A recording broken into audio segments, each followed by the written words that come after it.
கர்த்தர் கொடுத்த வாக்குத்தத்தத்தை திரும்பமாக நான் சொல்லி உங்களுக்காய் ஜெபிக்க விரும்புகிறேன். என்ன வாக்குத்தத்தம் கொடுத்தாரு? ஸ்க்ரீனை போடாதப்பா, ஸ்க்ரீன் போடாத. ஆமாம், நான் 1ஆந்தேதி வரலனாக்கா எதில் போஸ்ட் பண்ணுறேன்? எதில் போஸ்ட் பண்ணுறோம்? குரூப்பில். நான் திரும்ப திரும்ப சொல்கிறேன், நீங்கள் குரூப்பில் இல்லையா உங்கள் நம்பரை கொடுத்துட்டு போங்க, உங்களை நம்பரை ஆட் பண்ணுறேன். உங்களுக்கு எல்லா மெசேஜும் என்ன பண்ணோம், கரெக்டாக வந்துடும் அப்படின்னு சொல்கிறேன். விருப்பம் இல்லை அப்படின்னாக்கா பரவாயில்ல, ரொம்ப சந்தோஷம். அப்படியே இருங்க, நீங்கள் அப்படியே இருங்க, அதனால் ஒன்றும் பிரச்சனை இல்லை, எனக்கு ஒன்றும் பிரச்சனை இல்லை. Glory to God. ஒரு சபை என்று சொன்னால் அதில் ஒரு ஐக்கியம் இருக்குது. அப்போ அந்த குரூப்பில் நம்ம இருந்தாக்கா கர்த்தருடைய வார்த்தைகளை நாம் கேட்கிறோம், பாடல்களை கேட்கிறோம். ஒவ்வொரு நாளும் ஒரு வேத வசனத்தை பிள்ளைகள் போடுகிறார்கள். ஆகையால் நிச்சயமாகவே அது உங்களுக்கு பிரயோஜனமாக இருக்கும். ஏசாயா தீர்க்கதரிசியின் புத்தகம் 43ஆம் அதிகாரம் 1 வசனத்தை நாம் யாவரும் எடுத்துக்கொள்வோம். அதை எல்லோரும் சேர்ந்து நாம் வாசிக்க போகிறோம். பக்கம் பழைய ஏற்பாட்டில் 848வது பக்கத்தில் இருக்குது. எடுத்துட்டு எஸ்ன்னு சொல்லுங்கள், நம்ம வாசிக்கலாம். எடுத்துட்டிங்களா? சரி, திரும்ப திரும்ப சொல்கிறேன், கர்த்தருடைய சமூகத்தில் வரும்பொழுது வெறும் கையனாய் வரக்கூடாது. மொபைலில் இருக்குதுங்க பைபிளு, அதெல்லாம் செல்லுபடி ஆகாது. டேப்பில் இருக்குது பைபிளு. அந்த சிறு வயசில் நான் 8ஆம் கிளாஸ் படிக்கும்போது அங்கே வந்த கர்த்தருடைய ஊழியக்காரர்கள் கற்றுக் கொடுத்தது அதுதான். அதை தான் இன்னைய வரைக்கும் ஃபாலோ பண்ணுறேன். நீ இந்த வேதத்தை சுமந்து வந்தால் உன்னுடைய பிற்காலத்தில் இந்த வேதம் உன்னை சுமக்கும். அதான் கற்றுக் கொடுத்தாங்க எனக்கு. ஆகையால் நீங்களும் உங்கள் பிள்ளைகளும் வேதத்தை சுமக்க வேண்டும். அல்லேலூயா, Glory to God. கர்த்தர் அதை நம்ம கணக்கில் கேட்பார், ஆண்டவர் கேட்பார். கர்த்தருடைய சமூகத்துக்கு போகிற நிறைய பேர் வந்துட்டு சின்னதாக எடுத்துன்னு வருவாங்க. இங்கே நாம் ஆண்டவருடைய சமூகத்தை வரும்போது எப்படி வச்சு எழுடுவாங்க. நீங்கள் அழகாக நமக்கு நல்ல பேக் இருக்குது இல்லையா, கொண்டு வரீங்க, ரொம்ப சந்தோஷம். ஆனால் தெய்வ சமூகத்துக்கு வரும்போது இந்த வேத வசனத்தை நாம் திறந்து வாசிக்கும் பொழுது கர்த்தர் நம்மோடு கூட பேசுகிறவராக இருக்கிறார். அல்லேலூயா. சரி, டக்குன்னு வாசிக்கலாம். ஏசாயா 43:1 வாசிங்க.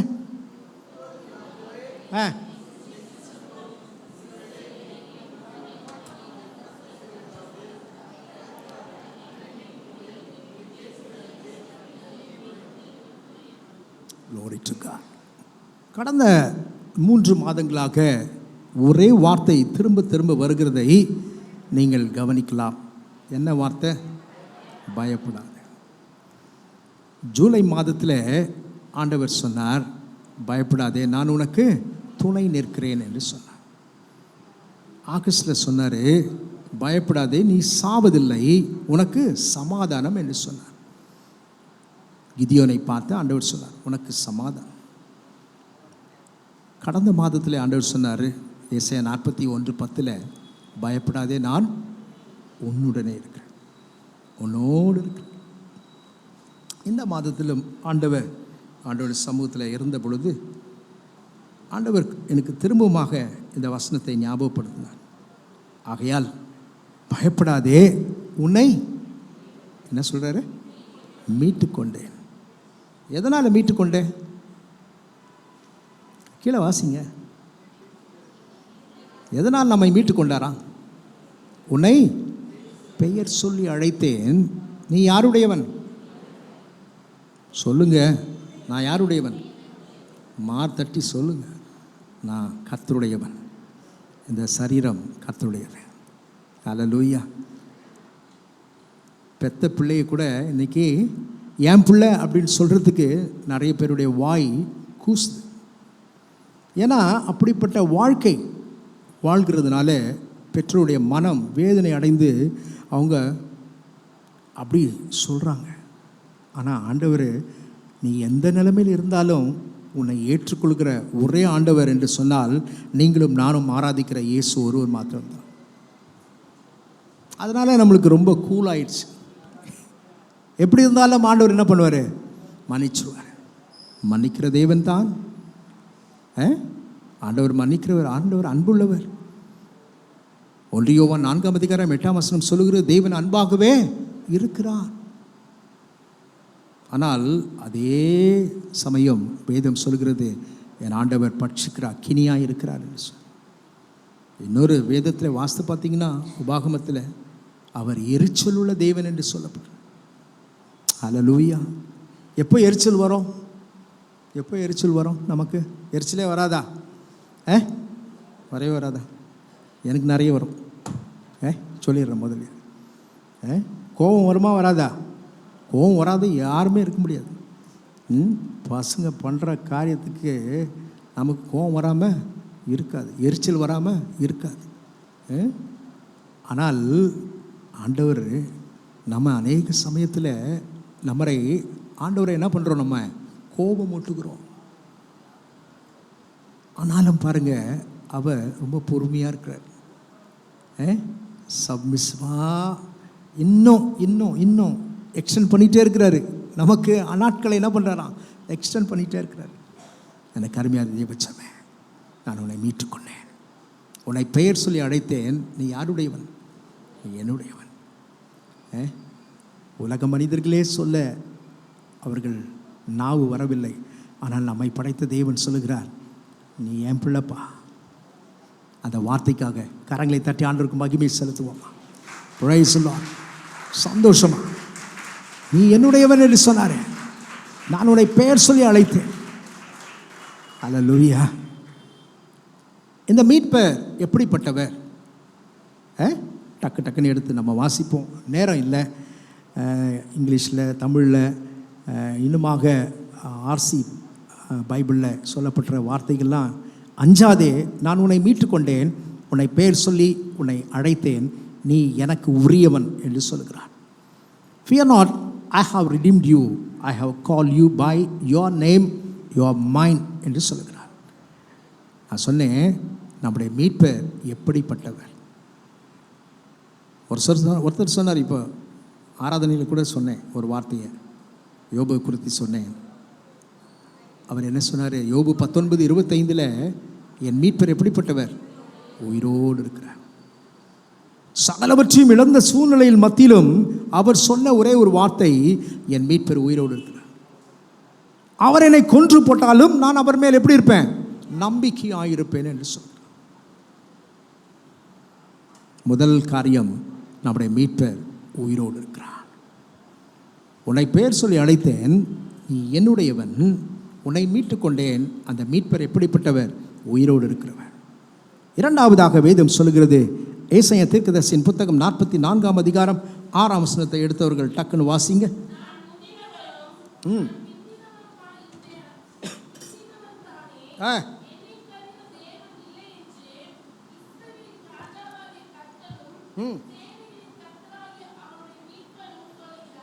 அல்லேலூயா.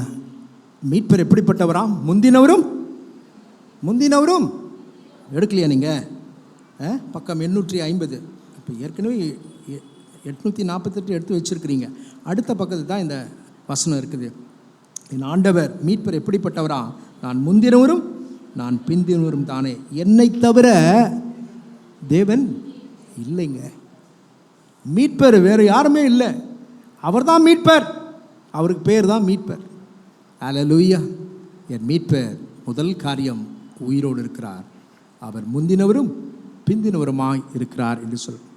ஏசாயா 44:24 கூட வாசிங்க. உன் மீட்பரும் தாயின் கற்பத்தில் உன்னை உருவாக்கினவருமாக கர்த்தர் சொல்லுகிறதாவது போதும். நம்முடைய மீட்பர் எப்படிப்பட்டவரா? சகலவற்றையும் செய்கிறவர், நானே எல்லாவற்றையும் செய்கிற கர்த்தர் என்று சொல்லுகிறார். 48:17 வாசிங்களேன். ஏசாயா தீர்க்கதரிசியின் புத்தகம் 48:17 பாருங்க.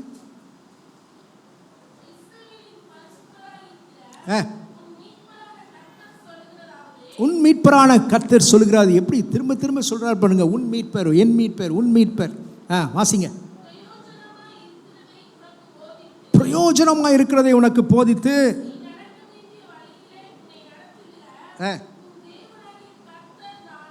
ஹல்லேலூயா. இந்த மீட்பர் எப்படி உங்களை நடத்துவாராம்? பிரயோஜனமாக இருக்கிறதை உங்களுக்கு போதித்து உங்களை நடத்துவார். உங்களை நடத்துகிற தேவனாகிய கர்த்தர் எப்படிங்க? அந்த மீட்பர் உங்களை இந்த மாதம் முழுவதும் இல்லை, உங்கள் வாழ்க்கை முழுவதும் நடத்துவார். ஹல்லேலூயா, பிரைஸ் தி லார்ட். சரிங்க, மீட்பர் எப்படிப்பட்டவர்னு 4 வசனத்தை வாசித்தோம் இல்லையா? இந்த மீட்பர் எதனால் என்னையும் உங்களையும் மீட்டார்? சொல்லு, எதனால மீட்டாரு? 1ஆம் தேதி வந்தவங்களாம் இங்கே இருக்கிறீங்க, சொல். இரத்தத்தினாலே. சூப்பர். வாசிக்கிறீங்களா? 1 பேதுரு, அதுக்கு முன்னாடி இந்த வசனத்தை வாசித்துடுங்க. 1 கொரிந்தியர் 6:20 பார்த்தீங்கன்னாக்கா, கிரயத்துக்கு கொல்லப்பட்டீர்களே. அதை வாசிங்க. 1 கொரிந்தியர் 6:20. 1 கொரிந்தியர் 6:20. கிரயத்துக்கு கொல்லப்பட்டீர்களே. கிரயம் என்னங்க? கிரயம்னா என்ன? ஒரு பொருளை கொண்டு போய் அந்த காலத்தில் இந்த காலத்தில் இருக்குதான்னு தெரில, அதெல்லாம் மாறிட்டுருக்குது இப்போ இல்லையா? மார்வாடி இருப்பார் இல்லை, மார்வாடி கடையில் போய் எதை கொண்டு போய் அடமானம் வைப்பாங்க? நகையை கொண்டு போய் அடமானம் வைப்பாங்க. அப்போது அவன் வட்டி போடுவான். அதை மீட்க நம்ம போகும்பொழுது எதையும் கொடுக்கணும், வட்டியும் கொடுக்கணும், அசலையும் கொடுத்தா தான் அந்த நகையை என்ன பண்ணுவான்? திரும்பி கொடுப்பான். இல்லை நான் வட்டி மட்டும் கட்டுறேன், அசல் கட்ட முடியல அப்படின்னாக்கா பரவாயில்ல வச்சுக்கோ அப்படின்னு கொடுத்துருவானா? கொடுக்க மாட்டான். ஆண்டவர் நமக்காக கல்வாரி சிலுவையில் விலை கரையும் கொடுத்தார். எதை கொடுத்தாருங்க? இயேசுவின் ரத்தம். வாசிக்கிறீங்களா? 1 பேதுரு 1ஆம் அதிகாரம் 18-19 டக்குன்னு வாசிங்க. 1 பேதுரு 1ஆம் அதிகாரம் 18-19 வாசிங்க.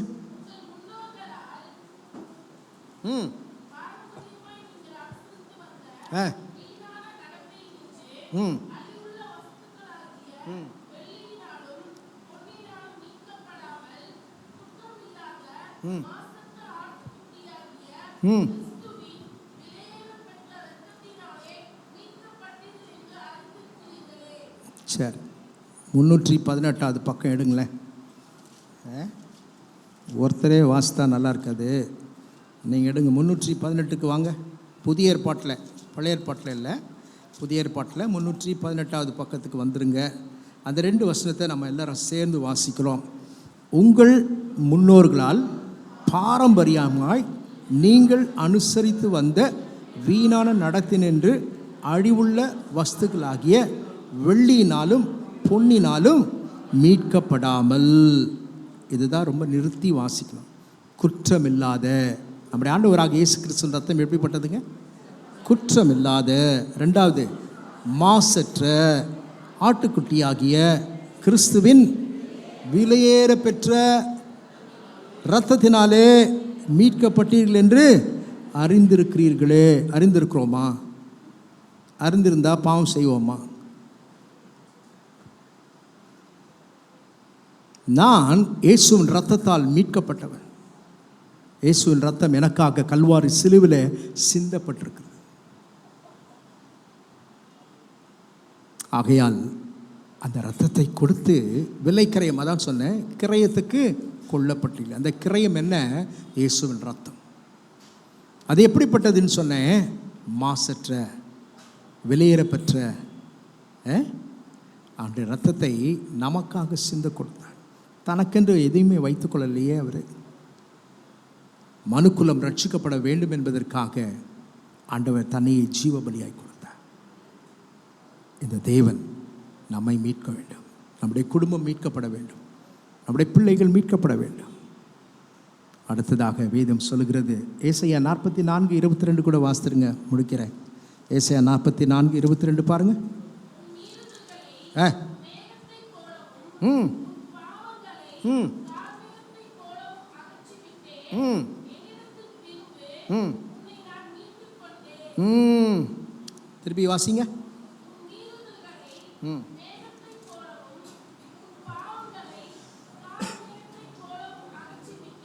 என்னிடத்தில் நான் உன்னை மீட்டுக்கொண்டேன். ஹல்லேலூயா. 2 காரியம் சொன்னேன். நம்முடைய மீட்பர் எப்படிப்பட்டவர், இதனால் உங்களையும் என்னையும் ஆண்டவர் மீட்டுக்கொண்டார் என்று சொன்னேன். எப்படிப்பட்ட மீட்பை ஆண்டவர் நமக்கு வாக்கு பண்ணுகிறார். அநேக மீட்புகளை குறித்து வேதத்தில் சொல்லப்பட்டிருக்கிறது. கிட்டத்தட்ட ஒரு 7 விதமான மீட்பு எழுதப்பட்டிருக்கிறது. ஆனால் வேதம் சொல்கிறது மிக முக்கியமான ஒன்று நம்முடைய வாழ்க்கையில் பாவ மன்னிப்பாகிய மீட்பு. ஹல்லேலூயா. வாசிக்கிறீங்களா? எபேசியர் 1ஆம் அதிகாரம் 7ஆம் வசனத்தை எடுத்தவர்கள் வாசிங்கள். எபேசியர் 1ஆம் அதிகாரம் 7ஆம் வசனத்தை வாசிங்க.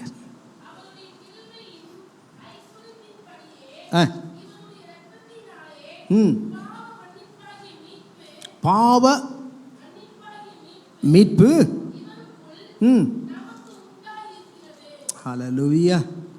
சரி, கொலோசியர் 1ஆம் அதிகாரம் 13-14 வாக்குங்க.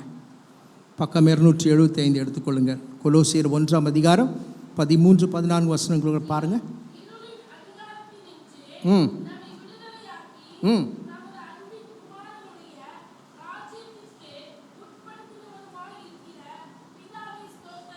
ஸ்தோத்திரிக்கிறோம்.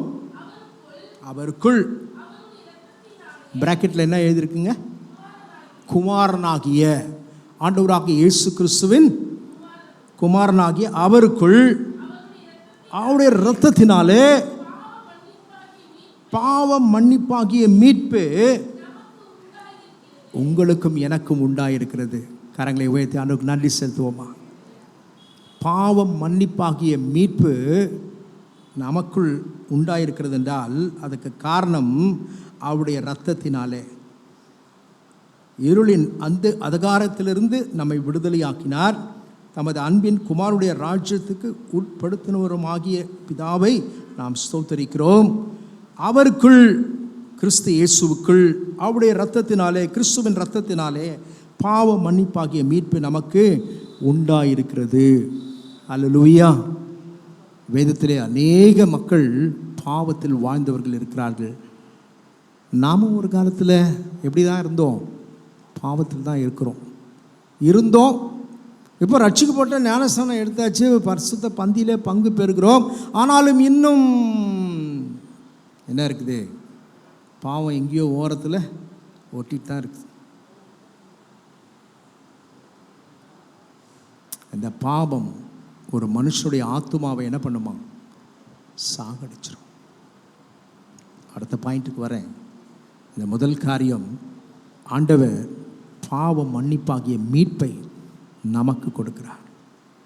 என் பாவங்கள் மன்னிக்கப்பட்டது என்று சொல்லி ஆண்டவர் நம்முடைய பாவங்களை மன்னித்திருக்கிறார். ஆண்டவர் சொல்கிறாரு, உன் பாவங்களை மன்னிச்சேன்ல, நீ பிறருடைய பாவங்களை என்ன பண்ணணும்? மன்னிக்கணும். மன்னிக்கிறதே இல்லையே. மன்னிச்சிட்டேன்னு சொல்கிறோம். ஆனால் இந்த உதட்டளவில் தான் இருக்குது. உள்ளத்திலேருந்து என்ன பண்ணுறதில்ல? மன்னிக்கிறது இல்லை. பாவியாக இருந்த என்னை ஆண்டவர் மீட்டெடுத்தார். பாவ சேற்றில் இருந்த என்னை கர்த்தர் தூக்கி எடுத்தார். அப்போது நம்ம மற்றவர்களை என்ன பண்ணணும்? மன்னிக்கணும் அப்படின்னு சொல்கிறார். வேதத்தில் பார்த்தீங்கன்னாக்கா ஆண்டவர் பாவத்திலிருந்து மீட்பை கொடுத்த அநேக நபர்கள் இருக்கிறார்கள். ஆனால் 1-2 வசனங்களை நான் சொல்லுகிறேன். மத்தேயு 9ஆம் அதிகாரம் உங்களுக்கு தெரியும். 1-8 வரைக்கும் வாசிக்க வேண்டாம். அதில் ஒரு சம்பவம் இருக்கிறது. திமிர்வாதக்காரனை யார் தூக்கிட்டு வந்தா? எத்தனை பேருங்க? 4 பேர் தூக்கிட்டு வராங்க. ஆண்டவராகிய இயேசு கிறிஸ்துவின் இருக்கிற அவர் உபதேசம் பண்ணி கொண்டிருக்கார் ஒரு வீட்டில். ஆனால் அந்த இடத்துல உள்ளே என்ட்ரன்ஸ் என்ன பண்ணலை, போக முடியல. திரளான ஜனங்கள். அப்போ மேற்கூரையை திறந்து அந்த மனுஷனை என்ன பண்ணிட்டாங்க? ஆண்டவராகிய இயேசு கிறிஸ்து இங்கே பிரசங்கித்து கொண்டிருக்கிறார் என்று சொன்னால் அவருக்கு முன்பாக அந்த கட்டளை இறக்கிட்டாங்க. ஆண்டவர் அந்த 4 பேருடைய விசுவாசத்தை தான் பார்த்து சுகத்தை கொடுத்தாரு அப்படின்னு சொல்லப்பட்டிருக்கிறது. அங்கே அந்த அந்த வசனத்தை மாத்திரம் வாசிங்க.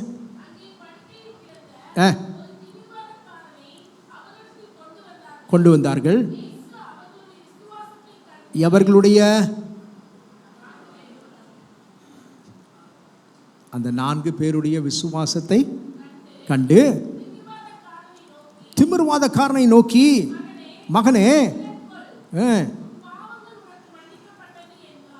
அவனுக்கு நம்பிக்கை இல்லைன்னு நினைக்கிறேன். ஏதோ தூக்கிட்டு போகிறானுங்க, ஏசு ஒருத்தர் இருக்கிறார் போல், போனால் சுகமாக்குன்னு சொல்கிறாங்க, ஏதோ கூப்பிட்டு போகிறானுங்கன்னு சொல்லி நினச்சிருக்கிறான். ஆனால் வேதம் சொல்கிறது, கர்த்தர் அவனுக்கு பாவ மன்னிப்பாகிய மீட்பை ஆண்டவர் தருகிறார். அது எதனால் அவனுக்கு வந்துச்சுன்னு சொல்கிறாரு? அவன் செய்த பாவத்து நிமித்தமாக. அதனால தான் ஆண்டவர் என்ன சொல்கிறாரு? அந்த வசனத்தை திருப்பி வாசிங்க. இயேசு அவர்களுடைய விசுவாசத்தை கண்டு திமிர்வாதக்காரனை நோக்கி, மகனே, திடன்கொள், உன் பாவங்கள் உனக்கு மன்னிக்கப்பட்டது என்று சொன்னார். யோவான் 8ஆம் அதிகாரத்தில் 1 முதல் 12 வசனங்கள் நீங்கள் அறிந்திருக்கிறீர்கள். வேதம் சொல்கிறது, பாவியான ஒரு ஸ்திரீயை ஆண்டவராக இயேசுவிடத்தில் கொண்டு வந்து நியாயம் பேசுகிறார். இவள் விபச்சாரத்தில் கையுமையுமாய் பிடிக்கப்பட்டவள் என்று சொல்லுகிறார். ஆனால் ஆண்டவராக இயேசு கிறிஸ்து அமைதியாக அவர் தரையிலே குனிந்து எழுதி கொண்டிருந்தார் என்று சொல்லுகிறார். அநேக வேத வல்லுநர்கள் சொல்லுகிறார்கள், ஆண்டவராகிய இயேசு கிறிஸ்து அங்கு சுற்றியிருந்த சிறியோர் முதல் பெரியோர் வரைக்கும் அவருடைய கரங்களிலே என்ன இருந்தது? என்ன இருந்துச்சு? கற்கள். எதற்காக? ஏன்? மோசேயின் நியாயப்பிரமாணம் சொல்லுகிறது,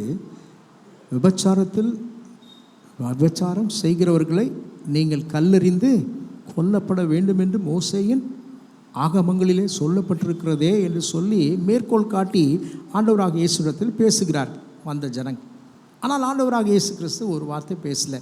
ஆனால் அவர் அவளை பார்த்து ஒரு வார்த்தை சொல்கிறார். அந்த வசனத்தை வாசிங்க. இயேசு அந்த அந்த சகோதரியை பார்த்து சொல்கிறார். வாசிங்க. அதுக்கு முந்தின வசனம் வாசிங்க. இயேசு நிமிர்ந்து அந்த ஸ்திரீயை தவிர வேறு ஒருவரையும் காணாமல், ஸ்ரீயே, உண்மையில் குற்றம் சாட்டினவர்கள் எங்கே? ஒருவரும் உன்னை ஆக்கினைக்குள்ளாக தீர்க்கிறது இல்லையா? இல்லை ஆண்டவரே,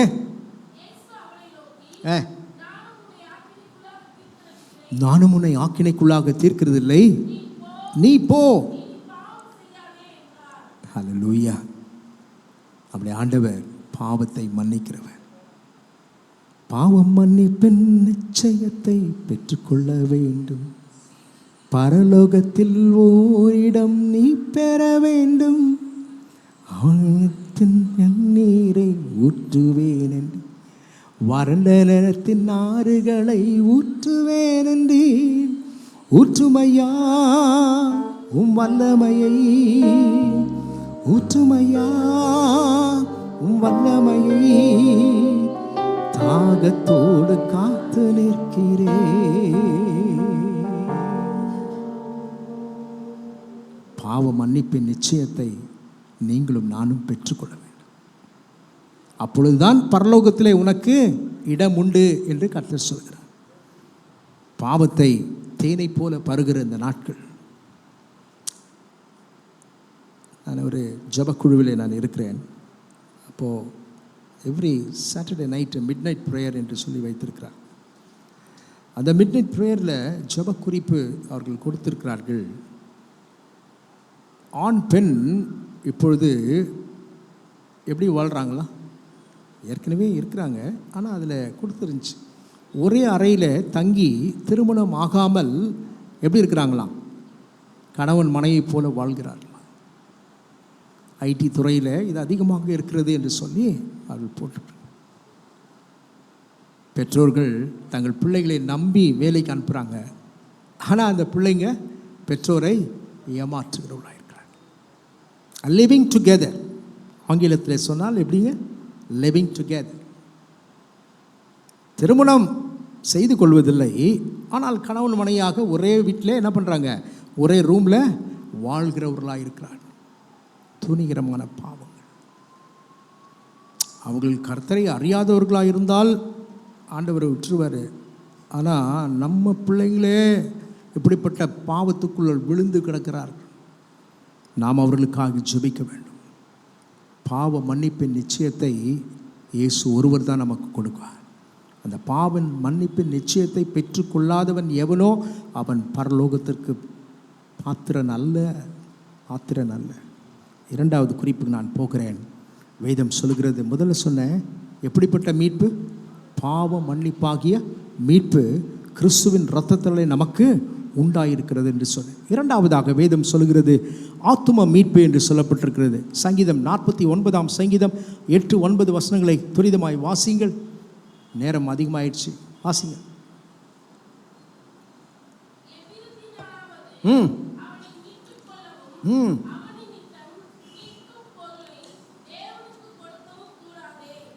Praise the Lord. 9 வசனம் வாசிங்க. அவருடைய ஆத்தும மீட்பு மிகவும் அருமையாக இருக்கிறது, அது ஒருபோது முடியாது. ஐயா, மனுஷனுடைய வாழ்க்கையில், மனுஷனுடைய சரீரத்தில் 3 காரியங்கள் இருக்கிறது. 1 ஆவி, 2 ஆத்துமா, 3 சரி. ஸோ இந்த ஆத்துமா தான் ரொம்ப முக்கியம் இல்லையா? ஆத்துமா தான் அடிக்கடி சேதம் அடைகிறது. ஒருத்தர் எதனாவது ஒரு நல்ல வார்த்தை சொன்னாக்கா இந்த ஆத்துமாவுக்கு என்ன ஆகுது? சந்தோஷம் வருது. நிறைய பேர் நம்மளை திட்டாக்கா நம்முடைய இந்த ஆத்துமா ஒடிந்து போகுது, சோர்ந்து போகுது. ஆனால் கர்த்தர் இந்த ஆத்துமாவை அதிக முக்கியப்படுத்துகிறார்.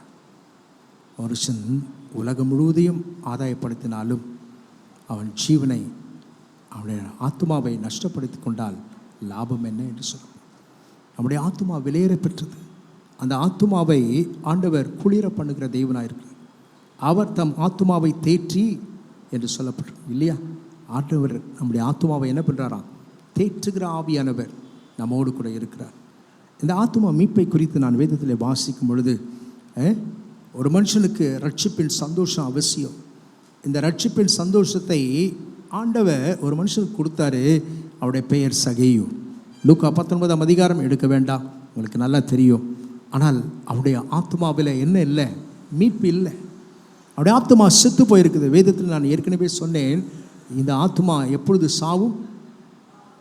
பாவம் செய்கிற ஆத்மா சாவும். எசேக்கியேல் தீர்க்கதரிசியின் புத்தகத்தில் நீங்கள் வேதத்தில் வாசிக்கலாம். பாவம் செய்கிற ஆத்மாவே சாகும் என்று சொல்ல. முதல்ல பாவம் செய்கிற ஆத்மான் இருக்குது, ஆத்மாவேன்று. அப்போது இந்த ஆத்மா விலையேற பெற்றது. இந்த ஆத்மாவை அநேகர் சாகடிக்கிறார்கள். இந்த ஆத்மா மழுங்கி போயிடுது. அவங்களாம் செய்கிறாங்க, நானும் செய்கிறேன். ஊரோட ஒத்துப்போப்பா, அவனை பகைச்சிக்காக, அவனுக்கு எதிர்த்து நிற்காதே. அவன் செய்கிற மாதிரி நீயும் செஞ்சுட்டு போயிட்டே இரு. நான் ஏற்கனவே சொல்லியிருக்கிறேன், திரும்பவும் சொல்கிறேன். எஃப்எம்பிபி மிஷனரியினுடைய மகள் நல்ல உயர் படிப்பு படித்து ஐடி கம்பெனியில் வேலைக்கு சென்றிருக்கிறார்கள். அந்த இன்டர்வியூவில் உட்கார்ந்திருந்த நபர்கள் கேட்ட முதல் கேள்வி, ஸ்மோக் பண்ணுவீங்களா? 2வது ட்ரிங்க் பண்ணுவீங்களா? 3வது ஷேர் பண்ணுவீங்களா? இந்த 3த்துக்கும் ஒரு வார்த்தை கூட அந்த பிள்ளை சொல்லவே இல்லையா. அப்போ சொன்னாங்களா, இதெல்லாம் ஒன்றுமே தெரியாமல் இந்த கம்பெனிக்கு நீங்கள் போட்டிருக்கிறீங்க ரெஸ்யூமை. ஒரு வார்த்தை கூட சொல்லலை. உங்களுக்கு இங்கே வேலை இல்லை அப்படின்னு சொன்னாங்க. இதுக்கெல்லாம் கட்டுப்பட்டால் நீங்கள் என்ன பண்ணலாம்? இங்கே வேலை செய்யலாம். அந்த பிள்ளை எழும்பி நின்று, தேங்க்யூ, நீங்கள் முன்கூட்டியே சொன்னீங்க. அதற்காக என் பெற்றோர் என்னை வளர்க்கவில்லை. பரிசுத்த வாழ்க்கையை வாழும்படியாக பெற்றோர்கள் அவளை வளர்த்து நிமித்தமாக அந்த இடத்துல தன் சாட்சியை காத்து கொண்டார்.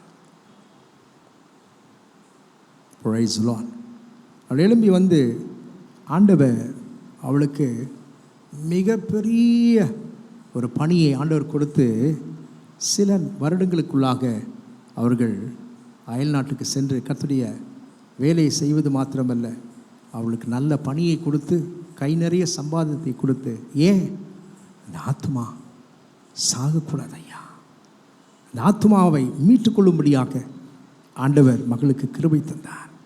ஒரு நிமிஷம்தான் எஸ் அப்படின்னு சொன்னாக்கா, உங்களுக்கு என்ன வேணுமோ அதை கொடுக்குறேன் அப்படின்னு சொல்லுகிற இந்த உலகத்தில் கர்த்தர் தம்முடைய பிள்ளைகளை அவர் கிருபையாய் பாதுகாத்து வருகிறார். அதற்காக நாம் அதிகமாக ஜெபிக்க வேண்டும். ஆத்தும மீட்பு என்று சொன்னேன். முதல்ல சொன்னேன் பாவ மன்னிப்பாகிய மீட்பு, இரண்டாவது ஆத்தும மீட்பு, மூன்றாவதாக சரீர மீட்பு என்று சொல்லுகிறது. ரோமர் 8ஆம் அதிகாரம் 23 வசனத்தை மாத்திரம் வாசித்து முடிக்கலாம். ரோமர் 8:23 டக்குன்னு வாசிங்க. ரோமர் 8ஆம் அதிகாரம் 23ஆம் வசனம்.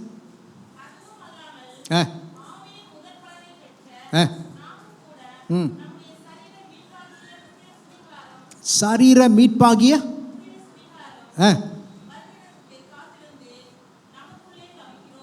ஆமென். சரீர மீட்பை குறித்து நீங்கள் வேதத்தில் வாசிக்கும் பொழுது நம்முடைய சரீரம் மீட்கப்பட வேண்டும். இந்த சரீரம் எங்கே போகுதுங்க? எங்கே போகுது?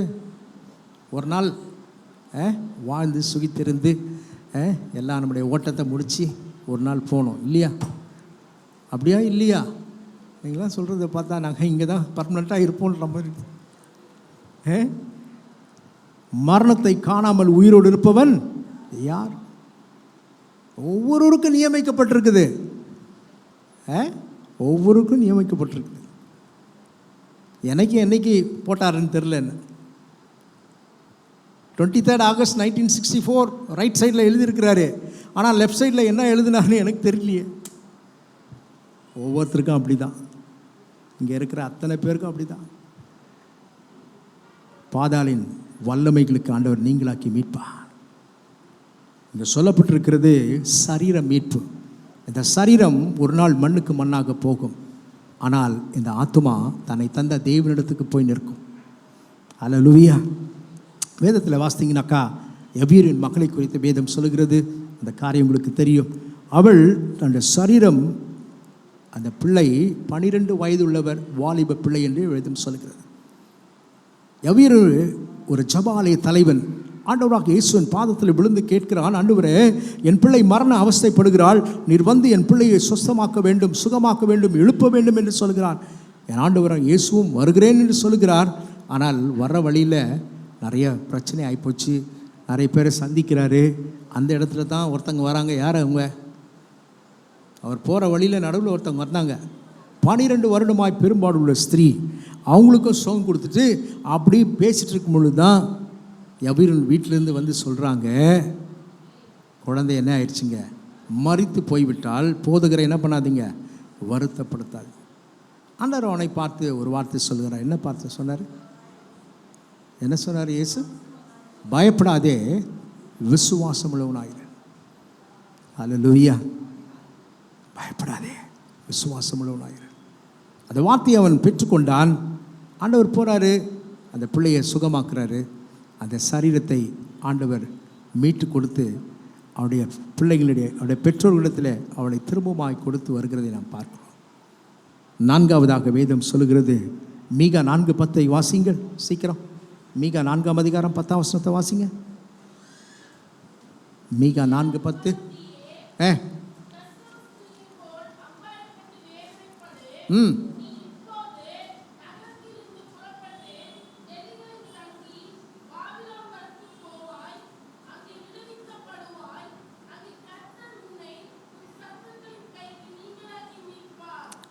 எதுக்கு மீட்பாரா?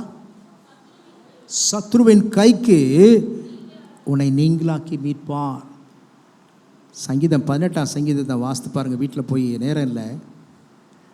சங்கீதம் 18 அந்த முதல் வசனத்தினுடைய மேல் பகுதியை மாத்திரம் வாசிங்க.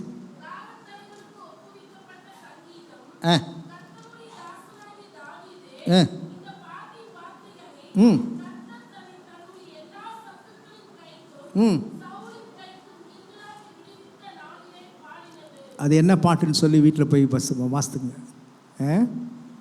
என் கண்மலையாகிய கர்த்தாவே, உண்மையில் அன்பு கூறுவேன், நீதான் கேடகம், நீதான் துருகம் என்றெல்லாம் அவர் சொல்லிக்கொண்டே வருகிறார். சத்துருவின் கைக்கு கர்த்தர் உங்களை நீங்களாக்கி மீட்கிறவர். நமக்கு சத்துருக்கள் நிறைய பேர் இருக்கிறான் இல்லையா? இருக்கிறாங்களா இல்லையா? உங்களுக்கெல்லாம் இல்லைனாக்கா ரொம்ப சந்தோஷம். Well and good. ஆமாம், நாளுக்கு நாள் பெருகி கொண்டே போகிறார்கள். ஆனால் சத்துருக்களின் கைக்கு, சத்துரு யாருங்க? சத்துரு யாருங்க? ஒருத்தவங்க சொல்கிறாங்க உங்கள் வீட்டார் தான் உங்களுக்கு சத்துருன்றாங்க. வேதம் அப்படி தாங்க சொல்லுது. முதல் சத்துரு யார்? நம்ம வீட்டாரே நமக்கு சத்துரு. ஆனால் இங்கே பாருங்க, தாவீதை அவனுக்கு விரோதமாக எழுதுகிற சத்துருக்களின் கைகளிலிருந்து கர்த்தர் நீங்களாக்கி மீட்டு கொண்டார். அல்லேலூயா. அவருடைய தலையை உயர பண்ணினார். அடுத்ததாக வேதம் சொல்லுகிறது 49:19 15 வாசிங்க. சங்கீதம் 49:15 49:15 பாருங்க.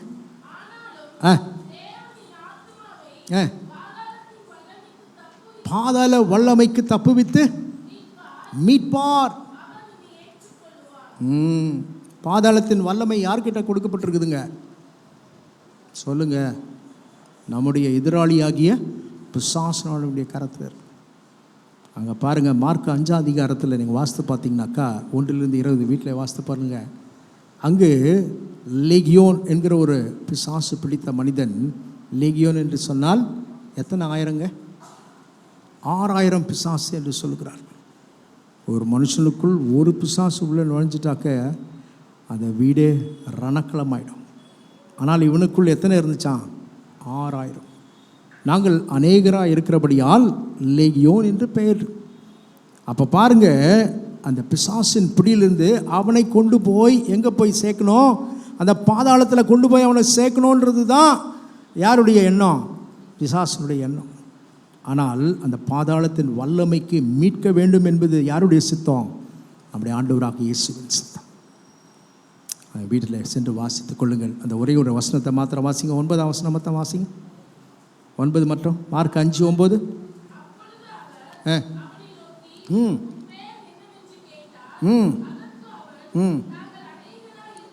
நாங்கள் அநேகராக இருக்கிறபடியால் லேகியோன் என்று சொல்லி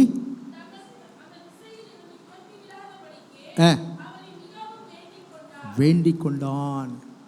அதுக்கப்புறம் உள்ள சம்பவங்கள்லாம் உங்களுக்கு தெரியும்.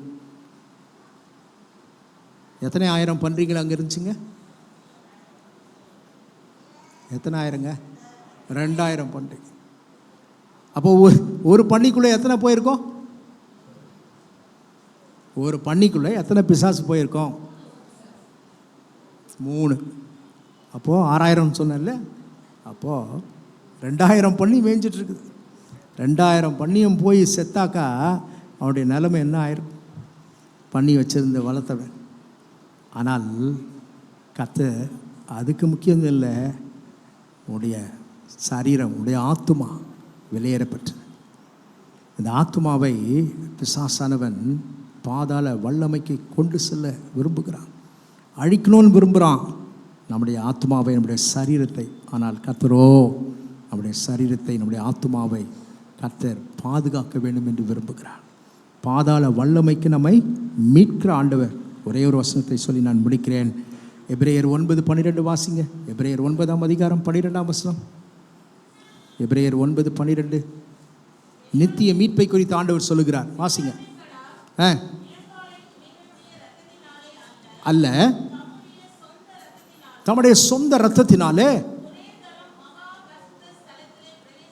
பிரவேசித்து எப்படிப்பட்ட மீட்பை உண்டு பண்ணாரா? நித்திய மீட்பு. அதுதான் நமக்கு வேணும் இல்லையா? ஆகையால் எனக்கு அருமையான தெய்வ சொன்னமே, ஆண்டவர் சொல்லுகிறார், உன்னை மீட்டுக்கொண்டேன், உன்னை பெயர் சொல்லி அழைத்தேன், நீ யாருடையவன்? என்னுடையவன். நாம் எழும்பி நின்று ஆண்டவருக்கு நன்றி சொல்ல போகிறோம். அதன் பிற்பாடு திரும்பமாய் உட்கார்ந்து கர்த்தருடைய பந்தியை நாம் ஆசரிக்க இருக்கிறோம். நாம் யாவரும் எழும்பி நின்று ஆண்டவருக்கு நன்றி செலுத்துவோம். என்னை கண்டார் இயேசு, என்னை கண்டார். அந்த பாட்டு போடுங்க. Praise the Lord.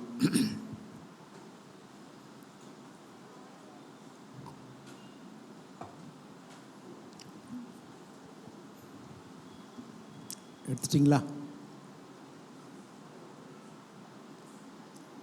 என்னை கண்டார் இயேசு, என்னை கண்டார், உள்ளங்கையில் என்னை வரைந்து கொண்டார். என்னை கண்டார் இயேசு, என்னை கண்டார், உள்ளங்கையில் என்னை வரைந்து கொண்டார். கண்ணுக்குள்ளே என்னை வைத்து கடைசி வரைக்கும் காத்து கொள்வார். கண்ணுக்குள்ளே என்னை வைத்து கடைசி வரைக்கும் காத்து கொள்வார். இயேசு என் தேவன், இயேசு என் ஜீவன், இயேசுதான் எனக்கு எல்லாம் எல்லாம். இயேசு என் தேவன், இயேசு என் ஜீவன், இயேசுதான் எனக்கு எல்லாம் எல்லாம்.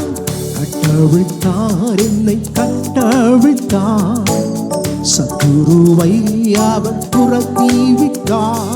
பாடுவோம். கட்டவிழ்த்தார், என்னை கட்டவிழ்த்தார், சத்துருவை அவர் துரத்தி விட்டார். சாபத்தையும் வியாதியையும் சாவினால் வென்று ஜெயம் எடுத்தார். சாபத்தையும் வியாதியையும் சாவினால் வென்று ஜெயம் எடுத்தார். இயேசு என் தேவன், இயேசு என் ஜீவன், இயேசுதான் எனக்கு எல்லாம் எல்லாம். இயேசு என் தேவன், இயேசு என் ஜீவன், நான் எனக்கு எல்லாம் எல்லாம். மீட்டுக் கொண்டார், என்னை மீட்டுக் கொண்டார், பாவத்தில் இருந்து என்னை மீட்டுக் கொண்டார். பாடுவோமா? மீட்டுக் கொண்டார், என்னை மீட்டுக் கொண்டார், பாவத்தில் இருந்து என்னை மீட்டுக் கொண்டார். சொந்த பிள்ளை என்று என்னை உறுதிப்படுத்ததம் ஆவி தந்தார். சொந்த பிள்ளை என்று என்னை உறுதிப்படுத்ததம் ஆவி தந்தார். இயேசு என் தேவன், இயேசு என் ஜீவன், இயேசுதான் எனக்கு எல்லாம் எல்லாம். இயேசு என் தேவன், இயேசு என் ஜீவன், இயேசுதான் எனக்கு எல்லாம் எல்லாம். ஜெயம் தந்தார் இயேசு, ஜெயம் தந்தார், சத்துருவின் மேல் ஜெயம் தந்தார்.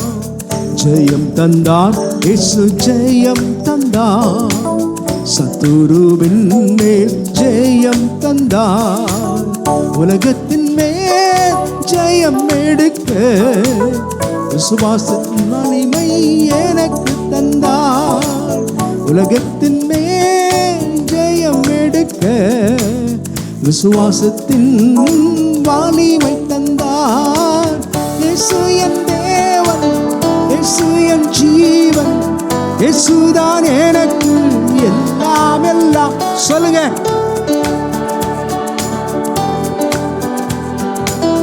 இயேசுதான் எனக்கு எல்லாம் எல்லாம். என்னை கண்டார் இயேசு, என்னை கண்டார், உள்ளங்கையில் என்னை வரைந்து கொண்டார். என்னை கண்டார் இயேசு, என்னை கண்டார், உள்ளங்கையில் என்னை வரைந்து கொண்டார். கண்ணுக்குள்ளே என்னை வைத்து கடைசி வரைக்கும் காத்து கொள்வான். கண்ணுக்குள்ளே என்னை வைத்து கடைசி வரைக்கும் காத்து கொள்வான். இயேசு என் தேவன், என் ஜீவன், இயேசுதான் எனக்கு எல்லாம் எல்லாம். இயேசு என் தேவன், இயேசு என் ஜீவன், இயேசுதான் எனக்கு எல்லாம் எல்லாம். உட்காருங்கள், கர்த்தரை ஆசீர்வதிப்பாராக. வேதத்திலிருந்து ஒரு பகுதியை நான் வாசிக்கிறேன். 1 கொரிந்தியர் 11ஆம் அதிகாரம் 23ஆம் வசனம் முதல் 31ஆம் வசனம் வரைக்குமாய் நான் வாசிக்கிறேன். உங்களுக்கு நான் ஒப்புவித்ததை கர்த்தரிடத்தில் பெற்றுக்கொண்டேன். என்னவெனில், கர்த்தராகிய இயேசு தாம் காட்டி கொடுக்கப்பட்ட அன்று ராத்திரியில் அப்பத்தை எடுத்து ஸ்தோத்திரம் பண்ணி அதை பிட்டு, நீங்கள் வாங்கி புசியுங்கள், இது உங்களுக்காக பிற்கப்படுகிற என்னுடைய சரீரமாக இருக்கிறது, என்னை நினைக்கூறும்படி இதை செய்யுங்கள் என்றார். பூஜனை பண்ணின பின்பு அவர் அந்தபடியே பாத்திரத்தை எடுத்து, இந்த பாத்திரம் என் இரத்தத்தினாலாகிய புதிய உடன்படிக்கையாக இருக்கிறது, நீங்கள் இதை பானம் பண்ணும்போதெல்லாம் என்னை நினைக்கூறும்படி இதை செய்யுங்கள் என்றார். ஆகையால் நீங்கள் இந்த அப்பத்தை புசித்து இந்த பாத்திரத்தில் பானம் பண்ணும்போதெல்லாம் கர்த்தர் வருமளவும் அவருடைய மரணத்தை தெரிவிக்கிறீர்கள். இப்படி இருக்க, எவன் அபாத்திரமாய் கர்த்தருடைய அப்பத்தை புசித்து அவருடைய பாத்திரத்தில் பானம் பண்ணுகிறானோ அவன் கர்த்தருடைய சரீரத்தையும் இரத்தத்தையும் குறித்து குற்றம் உள்ளவனாயிருப்பான். எந்த மனுஷனும் தன்னைத்தானே சோதித்தறிந்து இந்த அப்பத்தில் புசித்து இந்த பாத்திரத்தில் பானம் பண்ண கடவன். என்னத்தினாலெனில், அபாத்திரமாய் போஜனம் பானம் பண்ணுகிறவன் கர்த்தருடைய சரீரம் இன்னதென்று நிதானித்து அறியாதனால் தனக்கு ஆக்கினை தீர்ப்பு வரும்படி போஜனம் பானம் பண்ணுகிறான். இது நிமித்தம் உங்களில் அநேகர் பலவினரும் வியாதி உள்ளமாய் இருக்கிறார்கள், அநேகர் நித்திரையும் அடைந்திருக்கிறார்கள். நம்மை நாமே நிதானித்து அறிந்தால் நாம் நியாயம் தீர்க்கப்படும் என்று வேதம் சொல்லுகிறது. உலகத்தோடு ஆக்கினைக்குள்ளாக தீர்க்கப்படாதபடிக்கு கர்த்தராலே ரட்சிக்கப்படுகிறோம். திரும்பமாக 27 வசனத்தை 28 நான் வாசிக்கிறேன். இப்படி இருக்க, எவன் அபாத்திரமாய் கர்த்தருடைய அப்பத்தை புசித்து அவருடைய பாத்திரத்தில் பானம் பண்ணுகிறானோ அவன் கர்த்தருடைய சரீரத்தையும் இரத்தத்தையும் குறித்து குற்றம் உள்ளவனாயிருப்பான். எந்த மனுஷனும் தன்னைத்தானே சோதித்தறிந்து இந்த அப்பத்தில் புசித்து இந்த பாத்திரத்தில் பானம் பண்ண கடவன் என்பது. கர்த்தங்களோடு கூட பேசுவாராக, கர்த்தங்களோடு கூட இடைப்படுவாராக. பிரைஸ்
தி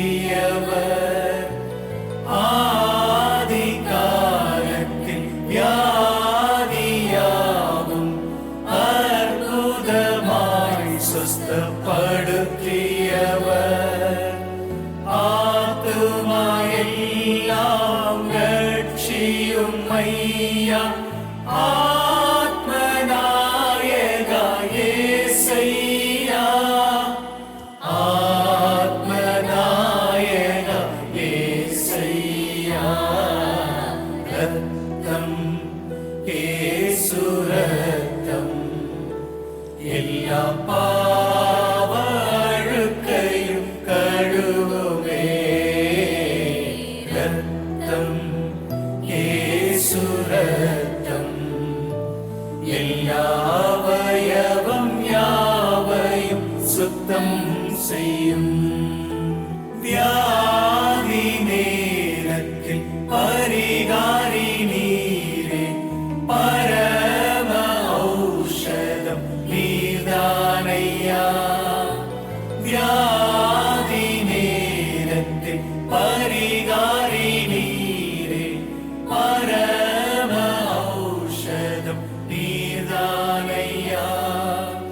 பிசாசின்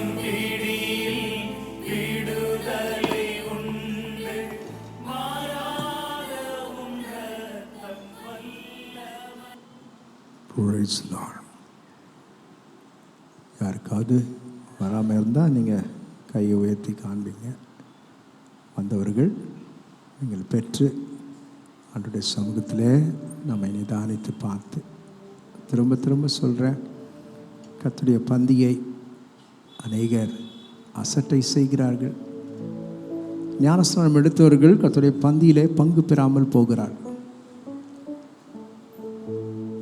நிச்சயமாகவே பரலோகத்திற்கு போகவே முடியாது. திட்டமும் தெளிவாக ஆண்டவர் எழுதி வச்சிருக்கிறார். ஒருவன் என்னோடு கூட ஐக்கியமாயிராவிட்டால் நான் திரும்பி வருமுழவும் என்னை நினைவு கூறும்படி இதை செய்யுங்கள் என்று சொன்னார். அவருடைய கட்டளைகளுக்கு கற்பனைகளுக்கு நாம் கீழ்ப்படியாமல் இருக்கும் பொழுது, அது யாராக இருந்தாலும் சரி, ஆண்டவரை எக்ஸ்கியூஸ் கொடுக்குற தேவன் அல்ல. நீ தெரிஞ்சு செய்கிற, நீ தெரியாமல் செஞ்ச நான் கூட பரவாயில்ல, உனக்கு தெரியும், ஆனால் கர்த்தருடைய பந்தியை அசட்டை செய்து வராமல் இருக்கிற அநேகர் இருக்கிறார்கள். கர்த்தர் பேசுகிறார். இன்னும் ஞானஸ்நானம் எடுக்காதவர்கள் ஞானஸ்நானம் எடுங்க. காலம் தாழ்த்தாதீங்க. அந்த இருதயத்தை, கடின இருதயத்தை கர்த்தர் நொறுக்குமாறாக, சதையான இருதயமாய் கர்த்தர் மாற்றுவாராக. ஆண்டோடைய வார்த்தைக்கு ஆண்டவரத்தில் அன்பு கூறுகிறேன் என்று சொல்லியும் அவருடைய கற்பனைகளுக்கு கட்டளைகளுக்கு நாம் கீழ்ப்படியாமல் போனால் ஆண்டவர் நம்ம மேல் எப்படி பிரியமாக இருப்பார். ஆண்டோடைய வார்த்தைக்கு கீழ்ப்படிங்க. பிதா குமாரன் பரிசுத்தாவின் பேரில் முழுகி ஞானஸ்நானம் எடுத்திருக்கணும். ஞானஸ்நானம் எடுத்தவர்கள் கர்த்தருடைய பரிசுத்த பந்தியிலே தவறாமல் பங்கு பெற வேண்டும். நித்தியமாய் ஆண்டவர் நித்திய மீட்பை நமக்கு வாக்கு பண்ணுகிறார். அந்த நித்திய மீட்பு எப்படி கிடைக்கும்? அவருடைய வார்த்தைக்கு கீழ்ப்படியும் போது தான். நமக்கு வார வாரம் கிடையாது, மாதத்தில் முதல் ஞாயிற்றுக்கிழமை இதை ஆசரிக்கிறோம். ஆகையால் நீங்கள் வந்தவர்கள் ஆசீர்வதிக்கப்பட்டவர்கள். வருது மாத்திரமல்ல, துணிகரமாய் பங்கு பெறாதே என்று சொல்கிறார். கர்த்தர் நம்மோடு கூட பேசின வார்த்தைகளுக்காக ஆண்டவருக்கு கரங்களை உயர்த்தி ஆண்டவருக்கு நன்றி செலுத்தும். நாம் யாவரும் எழுமி நின்று ஆண்டவருடைய சமூகத்திலே ஆண்டவருக்கு நன்றி செலுத்துவோம்.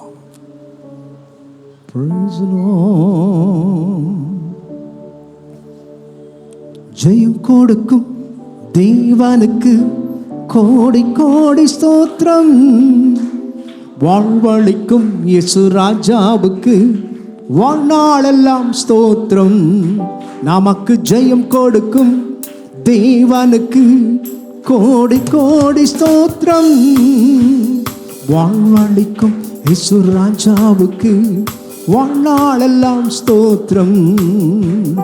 அல்லேலூயா அல்லேலூயா பாடுவோம், ஆனந்த துனியா உயர்த்துவேன்.